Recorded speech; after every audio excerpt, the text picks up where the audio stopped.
ప్రభువైన యేసుక్రీస్తునందు ప్రియమైన వారలారా, అందరికీ నా యొక్క ధన్యవాదములు, వందనములు.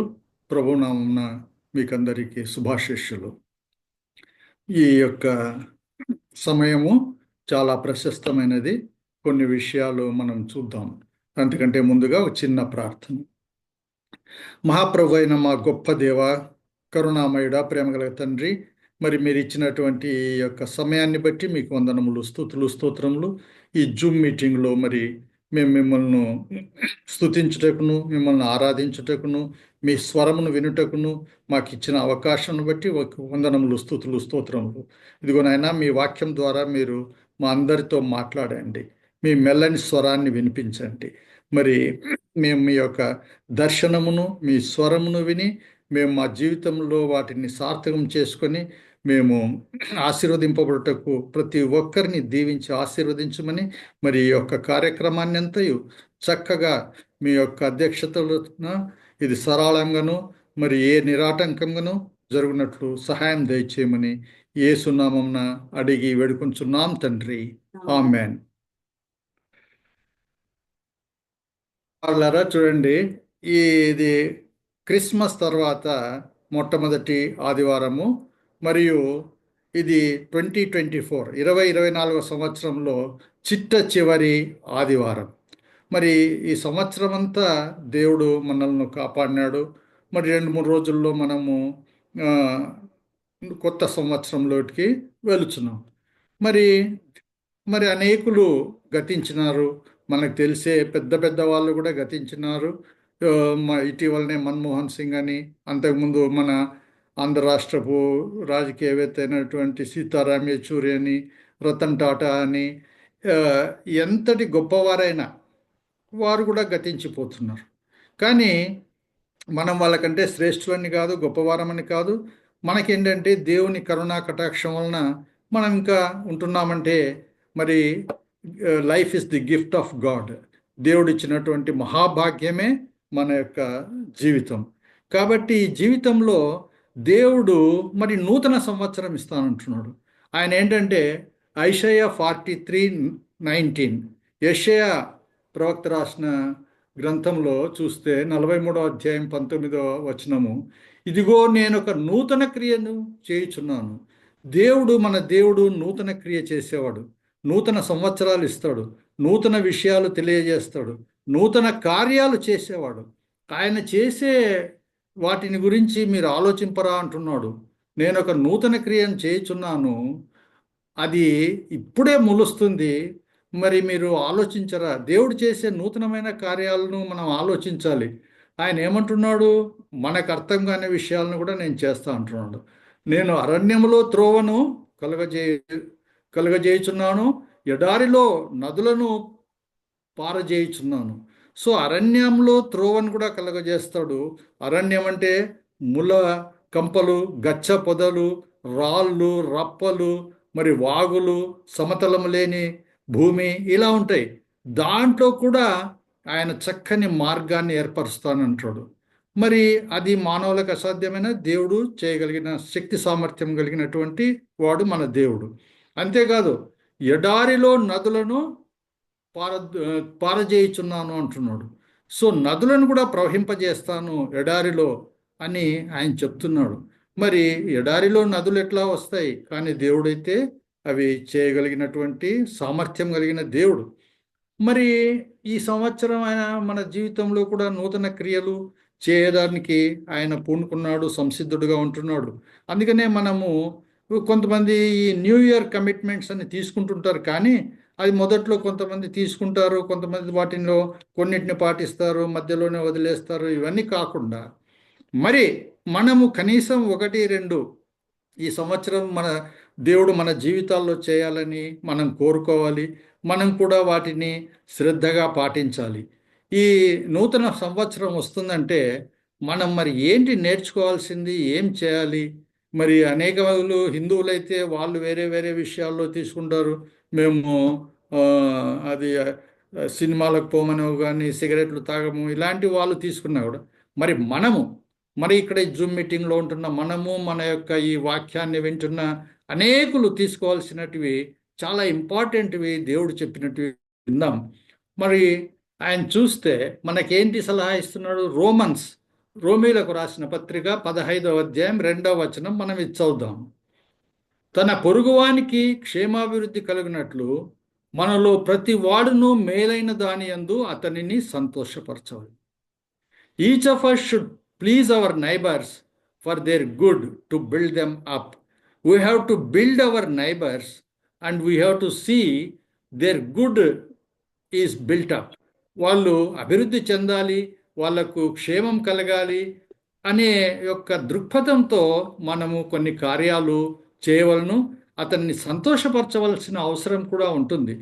మరి ఇది అనేకులు, మరి ఎంతోమంది డిప్రైవ్డ్ పీపుల్ ఉన్నారు మన చుట్టుపట్లలోనే, మన బంధువుల్లోనే, మనకు తెలిసిన వాళ్ళల్లోనే. అనేకులు ఆర్థికంగానేమి, మరి ఆదరణ లేకైతే ఏమి, శక్తిహీనతతో అయితేనేమి, మరి అనారోగ్యంతో అయితేనేమి, అనేక విషయాల్లో వారు ఎంతో ఇబ్బందుల్లో, కష్టాల్లో ఉంటున్నారు. మరి వారిని మనం ప్రోత్సహించాలి, వారిని వారి యొక్క క్షేమ సమాచారాలు కలుగుని వారికి ఆదరణ వాక్యాలు తెలియజేయాలి. వారికి బైబిల్లోని కొన్ని వాక్యాలు చెప్తూ వాళ్ళ యొక్క ధైర్యంను, వారికి ఉత్సాహమును, ప్రోత్సాహమును కలిగించాలి. మరి మనం ఇవన్నీ చేయగలము. మరి తర్వాత కొంతవరకు ఆర్థిక సహాయం కూడా చేయాల్సిన అవసరం ఉంటుంది. అప్పుడప్పుడు వాళ్ళ పిల్లల చదువులకు కానీ, వారి మందులకు కానీ, అరే మనం అనుకోవచ్చు మా దగ్గర ఏం డబ్బులు లేవు కదా అని, మేమే దారిద్ర్యంలో ఉంటున్నాం కదా అని. అట్లా కాదు, దరిద్రంలో కూడా మనం కొద్దిగా చేయవలసిన అవసరం ఉంటుంది. మన దారిద్రతలో కూడా అవతలి వారికి కొంచెము మనం సహాయం చేయవలసి ఉంటుంది. అందుకే చూడండి, ఇప్పుడు దేశాలు కూడా, భారతదేశం కూడా వేరే దేశాల నుండి డబ్బు తీసుకున్నప్పటికీ ఇది కూడా చిన్న చిన్న దేశాలకు, మరి చిన్న చిన్న ఇరుగు పొరుగు దేశాల్లో ఏవైనా ఇబ్బందులు కలిగితే వెంటనే పోయి సహాయం చేస్తుంది. వీళ్ళకే లేదు, వీళ్ళెట్లా సహాయం చేస్తున్నారు? అట్లా కాదు, మనం లేని దాంట్లో కూడా సహాయం చేయాల్సిన అవసరం ఉంటుంది. కాబట్టి మనము పొరుగువాని పట్ల, వాని క్షేమాభివృద్ధికి మనము ఈ సంవత్సరం దేవుడు మనకు చెప్తున్నాడు కాబట్టి ఏదో ఒక విధంగా మనం అందరం చేస్తూనే ఉన్నాం. దాన్ని ఇంకా కొద్దిగా ఒక step we have to increase it further.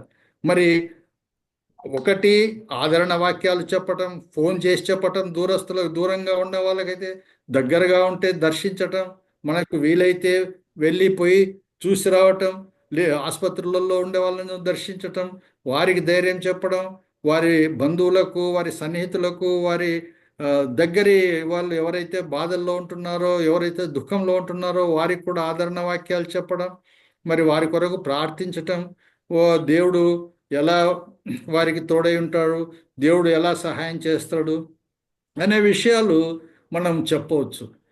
అందులో మన ఎక్స్పీరియన్సెస్ని కూడా షేర్ చేసుకోవచ్చు. మొన్న ఇటీవలనే మేము ఒక స్థలానికి పోయినాం, కేర్ సెంటర్ అని హైదరాబాద్లో. ఆయన ఒక హిందూ బ్రాహ్మణ్, ఆయన ఫ్రెండ్ కూడా బ్రాహ్మణ్. మేమిద్దరం వెళ్తే ఆయన చెప్తున్నాడు, ఆయనకు ఏమని చెప్తున్నాడు, నేను ఇలాంటి కేసును చూసినాను, నువ్వు ధైర్యంగా ఉండు, నువ్వు బాగైతావు, ఒక 2 నెలలు ఇక్కడ కేర్ సెంటర్లో ఉన్నా నువ్వు బాగైతావు అన్న ఆయనకు ధైర్యం వచ్చింది. అట్లా మన అనుభవాలను చెప్తూ వాళ్ళకు ధైర్యం తెప్పించి వాళ్ళని ప్రోత్సహించడానికి ఎన్నో అవకాశాలు ఉన్నాయి. మనము ఇలాంటి కార్యక్రమాలను చేసే దాంట్లో ఇంకా కొద్దిగా చొరవ, ఇంకా కొద్దిగా ఉత్సాహం చూపించాలి. తర్వాత మనం గలతీయులు 6:10లో చూస్తే ఏమనుంది? కాబట్టి గలతీయులకు రాసిన పత్రిక 6వ అధ్యాయం 10వ వచనంలో ఇలా ఉంది, కాబట్టి మనకు సమయం దొరికిన కొలది అందరి ఎడలను, విశేషంగా విశ్వాస గృహమునకు చేరిన వారి ఎడలను మేలు చేయుదుము. మనకు సమయం దొరికిన కొలది, ఎప్పుడు సమయం దొరికినా కూడా మనము ఇతరులకు మేలు చేయటానికి సంసిద్ధంగా ఉండాలి. ముఖ్యంగా బిలీవర్స్కు, క్రైస్తవులకు, ఇతరులకు కూడా మనం మేలు చేయటానికి ఎల్లప్పుడూ కూడా సిద్ధ మనస్సు కలిగి ఉండాలి. ఎందుకంటే మనం సంపాదించుకున్న ధనము కానీ ఇవన్నీ కూడా అశాశ్వతములైనవి. ఈ డబ్బు ఇవన్నీ కూడా ఉండవు. మనం ఎంత ఎత్తిపెట్టినా, ఎంత కూడబెట్టినా ఇది పిల్లలకే పోతుందంటే ఇక్కడ చూస్తున్నాము. అది పిల్లలకు కూడా పోవటం లేదు. వాళ్ళు ఎక్కడెక్కడనో ఉంటున్నారు. ఆ ఆస్తులంతా వాళ్ళు తీసుకోలేకపోతున్నారు, వాళ్ళు రాలేకపోతున్నారు, వాళ్ళు వచ్చి దీనిని కన్వర్ట్ చేసుకోలేకుంటున్నారు క్యాష్గా, డాలర్స్గా, వీటిగా. మరి ఏ విధంగా అయినా కూడా వాళ్ళు పోనీలే, మాకు అవసరం లేదు, ఇది డల్లాస్ చారిటీకి కూడా ఇచ్చుకోండి అనే విషయాలు వాళ్ళు మాట్లాడుతున్నారు. కాబట్టి మనం కొంత కొంత సహాయం చేసుకొని, మరి ఇదంతా దేవుడు మనకిచ్చిన అవకాశంగా భావించి దీన్ని ఉపయోగించాలి అనేది ఈ యొక్క వాక్యం చెప్తుంది. కాబట్టి మనకు సమయం దొరికిన కొలది అందరిడలను, విశేషంగా స్వగృ విశ్వాస గృహమునకు చేరిన వారి ఎడలను మేలు చేయుదాం. తర్వాత ప్రావర్బ్స్ 3:27, సామెతలు 3:20లో చూస్తే, మేలు చేయుట నీ చేతనైనప్పుడు దాన్ని పొందదగిన వారికి చేయకుండా వెనక్కు తీయకము. Do not withhold good from those to whom it is due when it is in your power to act. దేవుడు మనకు శక్తి ఇచ్చినప్పుడు, మనం చేయగలిగిన పరిస్థితి ఉన్నప్పుడు, మనము we should not step back. మనము వెనుకంజ వేయకూడదు. ఎట్టి పరిస్థితుల్లో ముందుకు మనం స్టెప్ వేయాలి. ఇతరులకు సహాయం చేయటానికి మనం ఎల్లవేళలా ముందుకు వెళ్తూనే ఉండాలి తప్ప, ఏం చేయాలి, ఇప్పుడు ఏముందిలే, వాడికి ఏం మస్తు ఉందిలే, ఇంకొకటి చేస్తాలే, నేను చేయకున్నా పర్వాలేదు కాదు. నీ విషయం నీవు ఆలోచించుకోవాలి, నా విషయం నేను ఆలోచించుకోవాలి. అంతేగాని ఇంకోటి చేస్తారులే, ఆయన చేస్తాడు, వాళ్ళకి వేరే బంధువులు దండిగా ఉన్నారు, వాళ్ళకు గ్రూప్ మస్తుగా ఉంది, ఇలాంటిది కాదు. మనం ఏం చేస్తున్నాము, మనం ఎలా చేయాలి, మనము ఎంతవరకు సహాయం పడగలము, మనకున్న సామర్థ్యం కొలది మనము ఎలాంటి వెనకంజ వేయకుండా, వెనుదిరిగి చూడకుండా సహాయం చేయాలని సామెతలు 3:20లో మనకు తెలియబడింది. అంతేకాదు, ఫిలిప్పీ రాసిన పత్రిక 2వ అధ్యాయంలో చూస్తే 4-4 ఏముంది, మీలో ప్రతి వాడును తన సొంత కార్యములను మాత్రమే గాక ఇతరుల కార్యములను కూడా చూడవలను. మనం ఎంతసేపున్నా మన సెల్ఫ్ ఇంట్రెస్టే కాదు, ఇతరుల ఇంట్రెస్ట్ కూడా చూడవలను. మీలో ప్రతి వాడును, ప్రతి ఒక్కరు, there is no exception, each and every person, ఎవరైనా సరే, స్త్రీ అయినా పురుషుడైనా, పెద్దలైనా, నడి వయస్కులైనా, వృద్ధులైనా కానీ, ప్రతి వాడు తన సొంత కార్యములను మాత్రమే గాక ఇతరుల కార్యములను కూడా చూడాలి అంటున్నాడు. కాబట్టి ఇవన్నీ చేస్తే వారికి ఆదరణ, దేవుడు మనల్ని వాడుకొనటము, దేవుని యొక్క కృప మనపై మెండుగా ఉంటుంది. ఎందుకంటే ఇలాంటి చేయటం వలన, when you give to others you will get back. నీ యొక్క సంతోషము it gets multiplied. By giving your Joy gets multiplied. There is a gift of Joy. అంటే మనము ఒకరికి సహాయం చేస్తూ ఉంటే మనకు సంతోషం అనేది అది ద్విగుణీకృతం, అది మల్టిప్లై అవుతూ వెళ్తుంది. కాబట్టి మన యొక్క సంతోషం, మన యొక్క విశ్వాసంలో మనం బలపడాలంటే, మరి దేవుడు చెప్పినటువంటి ఈ మాటలన్నీ, each of us should please our neighbours for their good to build them up. పొరుగువానికి క్షేమాభివృద్ధి కలుగునట్లు ప్రతి వాడును మేలైన దాని యందు అతన్ని సంతోషపరచాలి, పొరుగువానికి క్షేమాభివృద్ధి కొరకు. రెండోది, మేలు ఇట నీ చేతనైనప్పుడు వాడికి, పొందదగిన వాడికి చేయకుండా వెనక్కి తీయకూడదు. తర్వాత మనకు సమయం దొరికిన కొలది అందరిడలా, విశేషంగా మరి బిలీవర్స్కు మనం సహాయం చేస్తుండాలి. తర్వాత ప్రతి వాడును తన సొంత కార్యములను మాత్రమే కాక ఇతరుల కార్యములను కూడా చూడాలి అని అంటున్నాడు. ఇది మొట్టమొదటిది. మరి ఈ సంవత్సరం, మరి నూతన సంవత్సరంలో మనం ఈ తీర్మానం చేసుకొని, మరి దేవుడు మనల్ని ఇంకా మనకు బలమిచ్చి, శక్తినిచ్చి, మరి ఈ యొక్క కృప కలిగినటువంటి మనస్సునిచ్చి, ఇతరులకు సహాయం చేసేదానికి, ఇతరుల క్షేమాభివృద్ధికి ప్రయత్నం చేసేదానికి, ఇతరులకు వీలైనంత మేలు చేయటానికి, మరి వెనుదిరగకుండా ఉండటానికి దేవుడు మనకు కృప దయచేయమని ఆయన అడిగి ప్రార్థిస్తూ ముందుకు వెళ్ళాలి. ఇది మొట్టమొదటిది. మరి ఎక్కువగా చూసుకోవటం లేదు. మనం ఇంకొకటి విషయం చూద్దాం. రెండవ విషయం, మరి ఏం చేయాల్సింది. మరి ఈ తీర్మానాలలో ఇంకోటి ఏంటంటే, మరి అనేక విషయాల్లో ఇది కొన్ని కార్యక్రమాలు మనం చేపట్టినప్పుడు మన ఆ, అమ్మాయి పెళ్ళి ఎట్లా, మనమంది ఎట్లా, చదువు ఎట్లా, ఇంకోటి విషయం ఎట్లా, ఆ, అబ్బాయి ఉద్యోగం ఎట్లా, వారి ఆరోగ్యం ఎట్లా, అనేక విషయాలు మరి వయసు వచ్చిన వాళ్ళకు కూడా, మరి సీనియర్ సిటిజన్స్ కూడా ఎంతో ఆ, తొందర పెడుతుంటాయి. ఎంతో మనస్సు కష్టంగా, స్ట్రెస్ఫుల్గా ఉండొచ్చు. అలాంటివి ఈ విషయాలు ఎందుకంటే we are helpless, we can't do anything, వాళ్ళకి మనం ఏమీ చేయలేము. కానీ వారికి కష్టాలు ఇబ్బందులు ఉన్నప్పుడు మనం ఏం చేయాల్సిందంటే కమిట్ దై వేస్ అంటు ది లార్డ్. ఆయన ఏమంటున్నాడు? కీర్తనకారుడు 37వ సంకీర్తన 5వ వచనంలో ఏమనుందంటే, కమిట్ దై వే అంటు the lord, trust also in him and he shall bring it to pass. నీ మార్గమును యెహోవాకు అప్పగింపుము, నీవు ఆయనను నమ్ముకొనుము, ఆయన నీ కార్యమును నెరవేర్చు. కాబట్టి నూతన సంవత్సరంలో మన మార్గాలు, మనం అన్ని భారాలు మనం మోయనక్కర్లేదు. మన మార్గాలను, మన యొక్క కార్యాలను అన్నీ ఆయనకు అప్పగించాలి. ప్రభువా, నీ చేతికే నేను సరెండర్ చేస్తున్నాను, మీ చేతికే నేను అప్పగిస్తున్నాను, మరి మీ చేతిలో పెడుతున్నాను. మీరు కార్యం చేయగలిగినటువంటి సమర్థులు మీరు. You are El Shaddai God, all powerful God. దేవునికి అసాధ్యమైనది ఏదీ లేదు.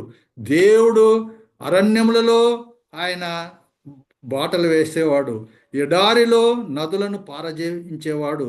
ఆయనకు అసాధ్యమైనది లేదు. నోటి మాట చేత సృష్టినంతా చేసినాడు. మరి ఆయన జీవమిచ్చినాడు. మరి ప్రతిదీ ఆయన ప్రణాళిక ప్రకారమే ఆయన జరిపిస్తున్నాడు. అటువంటి గొప్ప దేవునికి అసాధ్యమైనది ఏదీ లేదు. కాబట్టి మన పనులు, మన భారాలు, మన కార్యక్రమాలు ఈ నూతన సంవత్సరంలో చిన్నది కానీ, పెద్దది కానీ, కష్టమైంది కానీ, ఏదైనా కానీ ఆయన చేతిలో పెట్టేస్తే, మరి ఆయనకు అప్పగిస్తే, మరి హీ విల్ సస్టైన్. ఆయన ఏం చేస్తాడు? అది మనం అప్పగించడం, మరి ఆయనను నమ్ముకున్నాలు కూడా. Yes, trust also in him. ఆయన ఎందు విశ్వాసం అలా పెట్టేసి మనం ఆయనకి ఇచ్చినా కూడా కొన్ని విషయాలు ఏం చేస్తున్నాం, వేరే వాళ్ళకి మనం ఏదైనా ఒక పని అప్పగిస్తే మళ్ళీ మనం వరి అవుతుంటాము. ఏమని? వాడికి పని అప్పగించినాను, వాడు చేస్తాడో లేదో, ఏం చేసినో ఏం లేదు, ఇంకా ఫోనే చేయలేదు, మరి చెప్పిన పని చేసినాడా లేదా, అయిందా కాలేదా, ఆయన పోయి ఆయనతో మాట్లాడినాడా, వాడు ఏం అవతల వాడు ఏం జవాబు చెప్పినాడు, ఇదే ఆలోచన చేస్తుంటాం. దేవుని విషయంలో అలా కాదు. నీ మార్గంను యెహోవాకు అప్పగింపుము, నీవు ఆయనను నమ్ముకొను. Trust in him, is capable, he understands you, he listens to your words, he listens to your prayer. నీవు చేసినటువంటి మొర ఆయన వింటున్నాడు, ఆయన దాన్ని చేయగలడు. కాబట్టి నీవు ఆయన యందు నమ్మకం ఉంచుకో, ఆయన నీ కార్యాన్ని నెరవేర్చును. ఆయన తప్పకుండా నెరవేరుస్తాడు. ఆ విశ్వాసంతో నూతన సంవత్సరం 2025లో మనం ముందుకు సాగుతాం. ఈ రెండు మాత్రమే, అనేకమైన విషయాలు ఉన్నాయి. మనకున్న సమయాల్లో మనము అనేక విషయాలను తీసుకోవడానికి, చర్చించడానికి అవకాశం లేదు. అంతేగాక మన జీవితంలో మనది, మనం కూడా అనేకమైన కార్యక్రమాలు చేపట్టలేం. ఈ ఒక్కటి రెండు ఎంతో నమ్మకంగా, ఖచ్చితంగా మనం నెరవేరిస్తే దేవుడు మనకు సహాయం చేస్తాడు. మొట్టమొదటిది, ఇతరులకు క్షేమాభివృద్ధి కలిగేటట్లు మనం కార్యక్రమం చేయాలి. రెండవది, మనం ఏమాత్రం వరి కాకుండా మన కార్యక్రమాలన్నీ దేవునికి అప్పగించడం నేర్చుకోవాలి. లేదంటే నేను చేయగలను, నాకే సామర్థ్యం ఉంది, నేను చేస్తేనే ఆ పని అవుతుంది, వేరేవాడు ఎవడు చేసినా సరిగా చేయలేడు, వానికంతా తెలియదు, నాకొక్కడికే తెలుసు, నేనే చేయాలా, ఎవడు చేస్తాడండి అక్కడ, అంతా నేనే పోయి చేయాలా, మా ఇంట్లో ఎవడికి చేత కాదు, నాకొక్కనికి తప్ప, నాకే తప్పలేదు, ఇలాంటివి కాకుండా మనం చేయాల్సినవి కూడా దేవునికి అప్పగించి నెమ్మదిగా, ధైర్యంగా, మరి ఎంతో సంతోషంగా, మనము సమాధానంగా కలిగి ఉండి ప్రతి కార్యాన్ని దేవునికి అప్పగించి ఆయన యందు విశ్వాసం ఉంచితే ఆయన వాటిని నెరవేరుస్తాడు. అందుకనే మరి కీర్తనలు 55:22లో ఏమన్నాడు? నీ భారంను యెహోవా మీద మోపుము, ఆయనే నిన్ను ఆదుకొనును, నీతిమంతులను ఆయన ఎన్నడూను కదలనీయడు. కాబట్టి మన భారాన్ని, అది ఎటువంటిదైనా, మనకున్నటువంటి యాక్టివిటీస్ కానీ, మనకి ఏ భారం ఉన్నా కూడా ఆయన మీద మోపటం నేర్చుకోవాలి. మరి ఇటీవలనే ఒక చిన్న ఎగ్జాంపుల్ చూస్తే, ఒక హోటల్లో ఆ, ఒక వ్యక్తి ఆ, ఒక ఆర్డర్ ఇచ్చినాడు. టిఫిన్ ఆర్డర్ ఇచ్చినప్పుడు అక్కడ ఆ హోటల్లో ఒక చిన్న కాక్రోచ్ వచ్చి ఆయన మీద వాలిందంట. వాడు లేచి భయపడి అంతా కొద్దిగా గలాట చేసినాడు. ఇంకొక లేడీ కూడా కాక్రోచ్ వచ్చి వాలినప్పుడు ఆమె కూడా అలాగే చాలా భయపడి చాలా ప్లేట్ దూరంగా విసిరేసి అంత భయపడింది. మరి ఆ ఇంకో సర్వరు ఆయన వచ్చినప్పుడు ఆయనకు కూడా కాక్రోచ్ వచ్చి వాలింది. కానీ ఆయన మామూలుగా ఉన్నాడు, నెమ్మదిగా ఉన్నాడు. అది ఊరికే దాన్ని విదిలించుకున్నాడు. ఏం కాలేదులే అన్నట్లు ఉన్నాడు. ఏంటి వీళ్ళకు వాళ్ళకు తేడా అంటే, వీళ్ళంతా కంప్లీట్గా వాళ్ళ యొక్క వస్త్రాల గురించి, ఆరోగ్యం గురించి అనేక విషయాల్లో వీరు బాధ్యత వహిస్తూ భయపడే వాళ్ళు. అనేక విషయాల్లో ఇది మమ్మల్ని ఏం చేస్తుందో, మా ఆరోగ్యం ఏమవుతుందో, అది వచ్చి వాళ్తే ఎట్లా, తర్వాత ఇది హైజీన్ లేదు, అది లేదు, ఇది లేదని చాలా వారు ఓ, మనస్తాపం చెంది ఎంతో దాని గురించి ఆలోచిస్తూ ఎంతో బాధపడినారు. ఈ వ్యక్తి అయితే ఏమి కాదు, ఏమైతుంది, అది కూడా ఒక జీవరాశి, అది ఏదో వచ్చింది పోతుంది అనే ఒక దృక్పథంతో ఆయన ఏం కేకలు వేయలే, బాధలు పెట్టలే. కాబట్టి ఏ విషయం జరిగినా the way you look at it, the perspective. మనకేంటి, దేవుడు క్లియర్గా చాలా విషయాల్లో తెలియచేస్తున్నాడు. నీ మార్గంని యెహోవాకు అప్పగింపుము, నీవు ఆయనను నమ్ముకునుము, ఆయన నీ కార్యాన్ని నెరవేరుస్తాడు. నీకు ఏ ఇబ్బందులున్నా, ఏ కష్టాలున్నా ఆయన చూసుకుంటాడు. ఆ విశ్వాసంతో, ఆ ధైర్యంతో మనం ముందుకు వెళ్ళాలి. ప్రతి చిన్నదానికి పెద్దదానికి అన్నింటికి ఇదంతా నాదే బాధ్యత, నాదే, నేను చేయకపోతే ఎవరు చేయరు అనే యొక్క దృక్పథం ఉంటే ఎక్కువగా మనము స్ట్రెస్, బాధ, దాని ద్వారా అనారోగ్యత, దాని ద్వారా వ్యాధి, రోగము ఇలాంటివన్నీ కూడా సంక్రమిస్తాయి.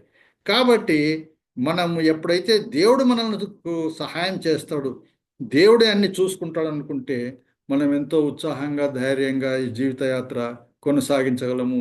2025 కూడా మనకు సులువుతరంగా ఉంటుంది. ఇవన్నీ కాకుండా మరి మానవుడు అనేవాడు మరి కొన్ని విషయాల్లో ఇదంతా బాగానే ఉంది, కానీ మరి చూస్తుంటే మరి కొంతమంది చనిపోతున్నారు, కొంతమందికి అనారోగ్యత వస్తుంది, కొంతమంది మరి ఆర్థిక ఇబ్బందులు చాలా కష్టంగా ఉన్నాయి. మరి మనకు కూడా వయస్సు పెరుగుతుంది, మరి పిల్లలు దూరంగా ఉంటున్నారు, డబ్బులు ఇచ్చే వాళ్ళు కూడా కొన్నిసార్లు కరువు అవుతుంది. చిన్న చిన్న పనులు కూడా ఎవరు సహాయం చేయరు, అందరూ పలకరించినట్లే ఉంటారు, అవసరం వచ్చినప్పుడు ఏమీ ఉపయోగకరంగా లేదు. మరి ఇంత వయసు వచ్చింది, ఎలా ఉండాలి, నేను ఒక్కరిని ఎలా ఉండాలి, మేమిద్దరం ఎలా ఉండాలి, ఎవరు మాకు తోడు, ఎవరు వచ్చి చూసుకుంటారు, ఈ ఆసుపత్రిలో చేర్పించే వాళ్ళు కూడా లేరు. ఇలాంటి భయాలు కూడా ఆందోళన వస్తుంది. దేవుడు ఏం చెప్తున్నాడంటే, Isaiah 41:10, so do not fear for I am with you. ఆయన చెప్తున్న వాగ్దానం ఇది. మనం చేయాల్సినటువంటి రెండు కార్యాలు: మొదటిది ఇతరుల క్షేమాభివృద్ధి కొరకు ఎడతెగక మనం చేతనైనంత వరకు తప్పకుండా మనం చేయాలి. మనం ఇంతవరకు చేస్తున్న దానికంటే ఒక స్టెప్ హెచ్చుగా చేయాలి, కానీ స్టెప్ వెనక్కి తిరగకూడదు. రెండవది, మనకి ఎటువంటి కార్యాలు, ఎటువంటి పరిస్థితులు ఉన్నా కూడా, ఎటువంటి భారం ఉన్నా మనము కమిట్ దై వేస్ అంటు the lord, trust also in him and he shall bring it to pass. ఇవి ఈ రెండు మనం చేయాల్సింది. మనకు దేవుడిచ్చే వాగ్దానం ఏంటి? మరి ఇదంతా మా వయస్సు ఇది తీరిపోతుంది, ఎక్కువైతుంది, మరి 70 ఏళ్ళ వాళ్ళు ఇదవుతున్నారు, 69 ఏళ్ళ వాళ్ళు ఇట్లా అయినారు, పలానా బాలచంద్రుడు 72 ఏళ్ళకే ఇది అయిపోయినాడు, ఇంకొక ఆయన సీతారాం యెచూరి 71, 72కి ఇది అయిపోయినాడు, ఇంకొకరు ఇట్లా అవుతున్నారు, అట్లా అవుతున్నారు, ఆరోగ్యం ఎన్నో మన కళ్ళ ఎదుట కనపడుతుంటాయి. ఇవన్నీ కనపడుతున్నా దేవుడు మనకిచ్చే వాగ్దానం ఏంటంటే, ఐషయా 41:10, do not fear for I am with you, నేను మీకు తోడై ఉంటున్నాను అంటున్నాడు. డు నాట్ బి డిస్మైడ్, భయపడకుము, ఫర్ ఐఎమ్ యువర్ గాడ్. ఎందుకు భయపడద్దు? నేను నీ దేవుడనై ఉన్నాను. మనకు దేవుడు, అంత గొప్ప దేవుడు మనకున్నాడు కాబట్టి మనం భయపడకూడదు. ఆయన ఏమంటున్నాడు? తోడుగా ఉంటున్నాడు అంటాడు. తోడుగా ఉండటం అంటే మన ప్రక్కలోనే ఉంటున్నాడు, మన ఎదురుగానే ఉన్నాడు, మన వెనుకనే ఉంటున్నాడు, మన వెంటనే ఉంటున్నాడు. ఆయన ఎక్కడ మనం పోయినా, ఎక్కడ మనం పడుకున్నా, ఎక్కడ కూర్చున్నా, నిలబడినా, మాట్లాడుతున్నా మనకు తోడుగా ఉన్నాడు. కాబట్టి ఆయన ఏమంటున్నాడు? నీకు తోడై ఉన్నాను అంటున్నాడు. నువ్వు భయపడవద్దు అంటున్నాడు. దిగులు పడవద్దు అంటున్నాడు. దిగులు పడకము, నేను నిన్ను బలపరుతు, నీకు తోడై ఉన్నాను, భయపడకు, దిగులు పడకు, నిన్ను బలపరుతును, నీకు సహాయం చేస్తాను అని వాగ్దానం ఇస్తున్నాడు. నా యొక్క నీతి అనే దక్షిణ హస్తంతో నిన్ను ఆదుకుంటానంటాడు. I'm ready to support you, to help you. నువ్వు తొట్టిల్లవు, నువ్వు ప్రక్కకు వాలవు, కింద పడవు, అన్ని సమయాల్లో నేను రెడీ టు క్యాచ్. ఇప్పుడు ఎట్లయితే తల్లి కానీ తండ్రి కానీ చిన్న పిల్లలతో నడిచేటప్పుడు చూస్తారు, పక్కనే ఉంటారు. వాళ్ళు ఎట్లా ఉంటారో రెడీ టు క్యాచ్, కింద పడబోతుంటే కానీ పడుతుంటే కానీ పట్టుకొని దెబ్బలు తగలకుండా వాళ్ళు జాగ్రత్తగా చూసుకుంటారు. అంతకంటే ఎక్కువగా మనల్ని ప్రేమించే దేవుడు మనకు అంతకంటే ఎక్కువగా సహాయకరంగా ఉంటాడు. కాబట్టి ఆయన ఏం చెప్తున్నాడు? So do not fear, for I'm with you. నేను నీకు తోడై ఉంటున్నాను. డు నాట్ బి డిస్మైడ్, భయపడకము, ఫర్ ఐఎమ్ యువర్ గాడ్. నేను నీ దేవుడనయ్యా. ఐ విల్ స్ట్రెంగ్థన్ యూ, నిన్ను బలపరుస్తా. ఐ విల్ హెల్ప్ యూ, నిన్ను ఆదుకుంటా. I will uphold you with my righteous right hand. నీకు సహాయం చేస్తా నా యొక్క నీతి అనే దక్షిణ హస్తంతో అని చెప్తున్నాడు. అంతేకాదు, కొంతమంది వేరే వాళ్ళు అప్పుడప్పుడు బాధల్లో ఉన్నప్పుడు ఏమంటున్నారు? భగవంతుడు ఎక్కడ చూస్తున్నాడు, ఆయన ఎక్కడ నిద్రపోతున్నాడు, ఆయన ఎక్కడ పరిస్థితి ఉన్నాడు, ఆయన మరి ఆ ప్రవక్త కూడా అప్పుడు ఏమన్నాడు? బయలుదేవతను మీ దేవుడు నిద్రపోతున్నాడేమో, పిలిచండి, ఒకవేళ లేపండి, నిద్రపోతుండొచ్చు అని ఆయన చెప్తున్నాడు. ఆయన ఇట్లా దేవుడు కొంతమంది అట్లా అనుకుంటుంటారు కాబట్టి వేరే వాళ్ళు. ఈయన ఏం చెప్తున్నాం? మన దేవుడు ఏమంటున్నాడు? ఇశ్రాయేలును కాపాడువాడు కునుకడు, నిద్రపోడు. కీర్తనలు 1:21-4 చూస్తే, behold he that keepeth Israel shall neither slumber nor sleep. ఆయన కునుకడు, నిద్రపోడు. మన ప్రక్కనే ఉంటున్నాడు, తోడుగా ఉంటున్నాడు, ముందుంటున్నాడు, వెనక ఉంటున్నాడు, వెంట ఉంటున్నాడు. కునుకడు, నిద్రపోడు. అంతేకాదు, ఆయన ఏమంటున్నాడు? భయపడకము అని చెప్తున్నాడు, దిగులు పడవద్దండి అని చెప్తున్నాడు, బలపరుతును అని చెప్తున్నాడు, సహాయం చేయవలని నేనే, నీతి అన్న నా దక్షిణహస్తంతో నిన్ను ఆదుకుంటాను. సో 2025లో మనకి ఏం వచ్చినా కూడా, మన వయసు పెరిగినా, మనకు అనారోగ్యతలున్నా, మనకి ఏమున్నా కూడా మన దేవుడు చాలా గొప్పవాడు.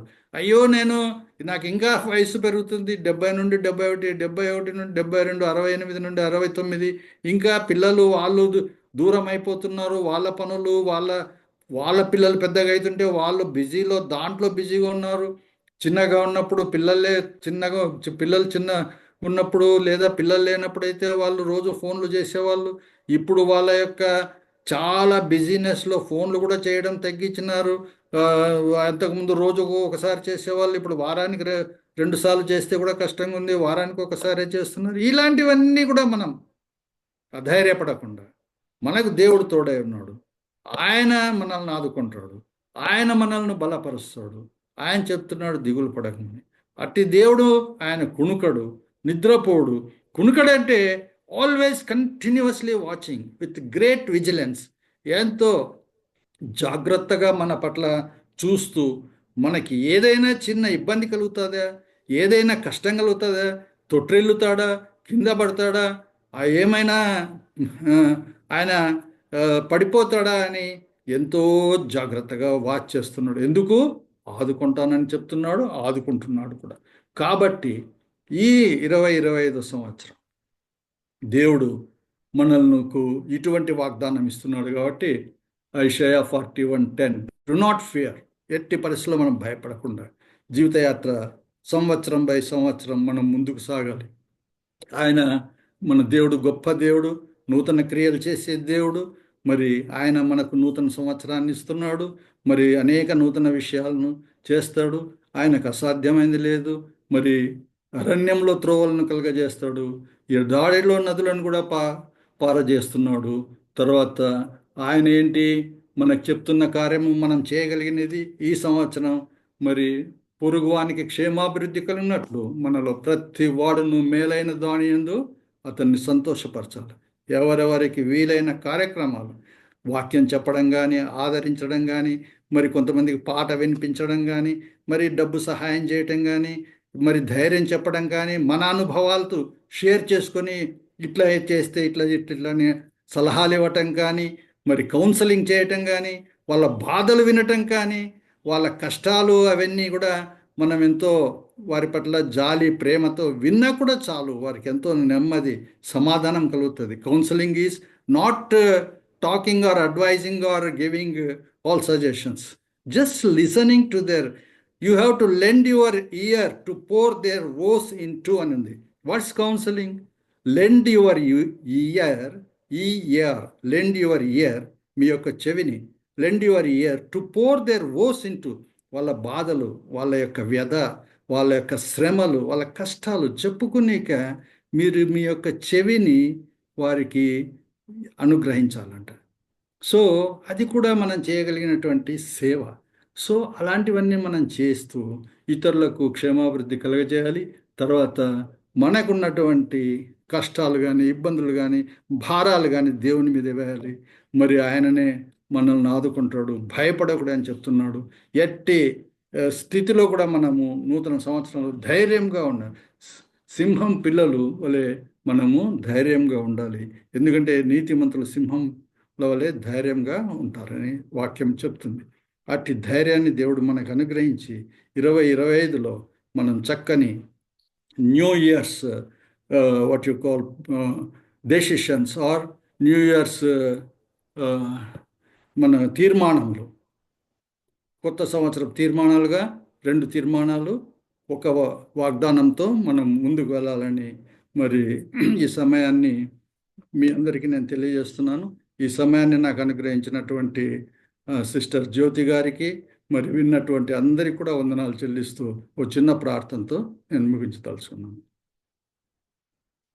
మహాప్రేమ కలిగిన మా తండ్రి, గొప్ప దేవ, ఇంతవరకు మీరు మాతో మాట్లాడినారు, మీ స్వరాన్ని వినిపిస్తున్నారు. అవును ప్రభువా, ఇదిగో నేను ఒక నూతన క్రియను చేయుచున్నాను అంటున్నారు ప్రభువా. అరణ్యములలో మార్గాలు ఏర్పరుస్తానంటున్నారు, ఎడారిలో నదులను ప్రవహింపజేస్తానంటున్నారు ప్రభువా. అవును ప్రభువా, మీరు అనేకమైనటువంటి మనుష్యులకు ఆలోచనకు తట్టనిటువంటి కార్యాలు చేయగలిగినటువంటి శక్తి కలిగిన మహా గొప్ప దేవుడు తండ్రి, మా జీవితాల్లో కూడా నూతన కార్యాలు చేయండి. ఇదిగో నాయన, మరి నూతన సంవత్సరంలో మేము ప్రవేశిస్తుండగా మీరు తోడయండి. ఇదిగో నాయన, మేము నూతన సంవత్సరంలో ఇతరులకు, మరి మా యొక్క పొరుగు వారికి క్షేమాభివృద్ధి సంక్షేమం కలుగున్నట్లు, వారికి సహాయపడినట్లు, మరి మేము కార్యక్రమాలు చేస్తున్న వాటిలో ఇంకనూ హెచ్చుగా, ఇంకనూ ఉత్సాహంగా మేము చేయుటకు మీరు సహాయం దయచేయండి. అట్లాగే తండ్రి, మేము అలసిపోకుండా సొలసిపోకుండా మా భారాలన్నింటినీ మీ మీద వేసి మేము నెమ్మదిగా విశ్రాంతి కలిగి జీవితయాత్ర కొనసాగినట్లు సహాయం దయచేయండి.